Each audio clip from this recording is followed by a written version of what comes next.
আমাদের যে কৃষ্টি কালচার বা আমরা যে সংস্কৃতি বলি সেটা কিন্তু শুধু গান বাজনা কবিতা এটার মধ্যে না।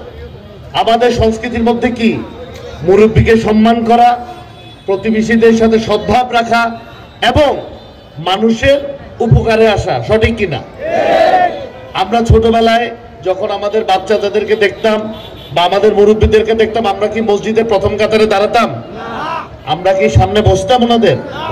তার মানে সংস্কৃতি মানে হচ্ছে শুধু গান বাজনা কবিতা বা নাচ এগুলা না, এগুলো আছে, কিন্তু তার সাথেও আমাদের যে সামাজিক আচরণগুলো যেটি আওয়ামী লীগ এবং তার দুর্বৃত্ত সংগঠনগুলোর কারণে ধ্বংস হয়ে গেছে, ছোট ছোট ছেলেরাও বাপের সমান মানুষের গায়ে হাত তুলেছে, এটার থেকে আমাদের বেরিয়ে আসতে হবে। এই বাংলাদেশি যে সংস্কৃতি বলছি সেখানে বিভিন্ন ধর্ম বর্ণ গোত্রের মানুষ শান্তিপূর্ণভাবে একত্রে বসবাস করেছে, পূর্বে করে নাই, এখনো করছে।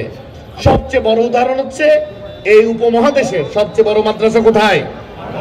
হাটাজারিতে, পাশেই কিন্তু আমাদের কালী মন্দির এখনো মাদ্রাসার সাথে লাগানো আছে, এটার কার্যক্রম চলমান আছে। তার মানে হচ্ছে কিছু লোক বাংলাদেশকে একটি সাম্প্রদায়িক রাষ্ট্র হিসেবে বিশ্বের কাছে পরিচিত করার অপচেষ্টা 17 বছর ধরে চালিয়েছে, যেটা আমার নেতা তারেক রহমানের দৃঢ়তার কারণে 5ই আগস্টে দেশ ছেড়ে পালাতে বাধ্য হয়েছে। আপনাদের কাছে বিনীত অনুরোধ, এই সব আওয়ামী লীগ এবং এদের যারা লেসপেন্সার ছিল, যারা দোসর ছিল, তারা আপনার আমার এই সমাজের এই দেশের বহু ক্ষতি করেছে। দয়া করে আপনারা তাদের সাথে হাত মিলাবেন না, দয়া করে তাদেরকে সামাজিকভাবে আবার পুনর্বাসিত করবেন না।